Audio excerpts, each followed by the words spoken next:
Good day everyone! Another day at the farm. Ito yung pinaka-latest natin update sa phase 3 ng rice field development natin.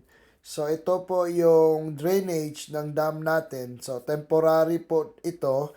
Meron tayong mga minor adjustment na gagawin bukas and maybe we gonna add another bigger pipe para mas ma-control natin yung tubig dito.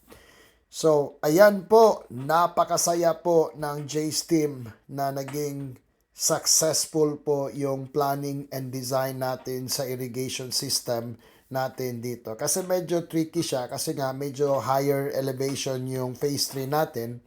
So, it took us some time na i-analyze po natin yung terrain ng lupa and also to make a decision kung saan natin pwedeng ilagay yung water channel para ma-distribute natin yung tubig ng tamang paraan.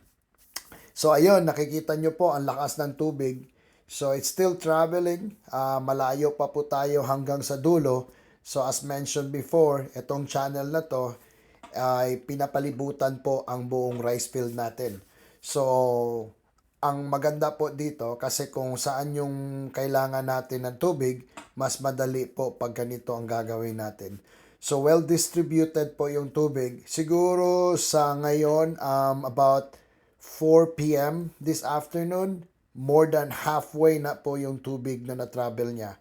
So for sure by tomorrow, siguro nasa end na siya ng exit ng water natin dito sa channel. So meron din tayong exit doon sa dulo para hindi mag-overflow yung tubig. At makokontrol natin yung amount ng tubig dito. So ito pong nilalakad namin ngayon, ito po ay lalagyan din po natin ng gulay dito. So perfect po kasi yung gulay natin nasa tabi mismo ng channel. So yung watering system po natin ng mga gulay natin ay napaka-efficient po. So, eto po, hanggang dito lang po yung tubig ngayon. So, for sure by tomorrow, definitely po, nasa dulo na po yan.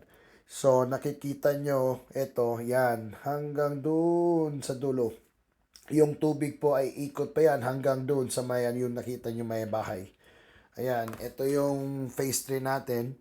So, ready for flooding na po ito. So, hopefully by next week, umpisahan na natin ng flooding system dito. Kasi katatapos lang natin mag-prepare ng planting material sa phase 1 natin.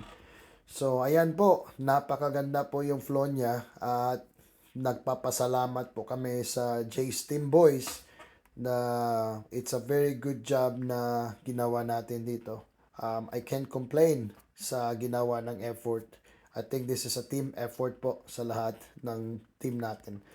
So, ayan, dito nakikita nyo yung overflow niya. So, siguro ang plano namin dito is babaan ng konti yung PVC natin. Baka medyo ilalim natin ng konti. Tapos, dadagdagan pa natin ng medyo mas malaki siguro ng isa pa. Para hindi madadamage yung dam natin.